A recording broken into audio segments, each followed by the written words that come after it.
Matthieu, chapitre 4. Puis Jésus fut emmené par l'Esprit dans le désert pour être tenté par le diable. Après avoir jeûné 40 jours et 40 nuits, il eut faim.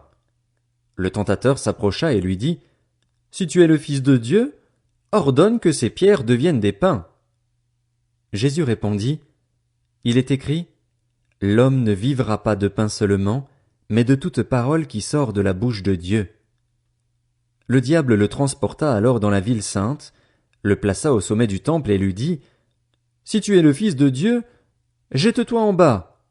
En effet, il est écrit, il donnera des ordres à ses anges à ton sujet et ils te porteront sur les mains, de peur que ton pied ne heurte une pierre. » Jésus lui dit, « Il est aussi écrit, tu ne provoqueras pas le Seigneur, ton Dieu. » Le diable le transporta encore sur une montagne très élevée, lui montra tous les royaumes du monde et leur gloire et lui dit, « Je te donnerai tout cela, si tu te prosternes pour m'adorer. » Jésus lui dit alors, « Retire-toi, Satan.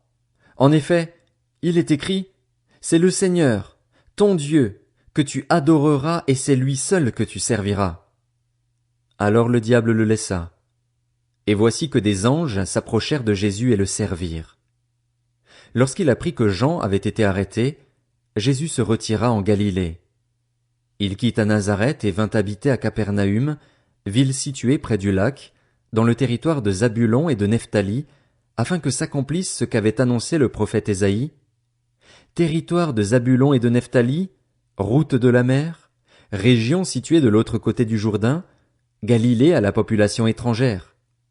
Le peuple assis dans les ténèbres a vu une grande lumière, et sur ceux qui se trouvaient dans le pays de l'ombre de la mort une lumière s'est levée. Dès ce moment, Jésus commença à prêcher et à dire, « Changez d'attitude, car le royaume des cieux est proche. » Comme il marchait le long du lac de Galilée, il vit deux frères, Simon, appelé Pierre, et son frère André, qui jetaient un filet dans le lac. C'étaient en effet des pêcheurs. Il leur dit, « Suivez-moi et je ferai de vous des pêcheurs d'hommes. » Aussitôt, ils laissèrent les filets et le suivirent. Il alla plus loin et vit deux autres frères, Jacques, fils de Zébédée, et son frère Jean, qui étaient dans une barque avec leur père Zébédée et qui réparaient leurs filets. Il les appela, et aussitôt ils laissèrent la barque et leur père et le suivirent. Jésus parcourait toute la Galilée. Il enseignait dans les synagogues, proclamait la bonne nouvelle du royaume et guérissait toute maladie et toute infirmité parmi le peuple.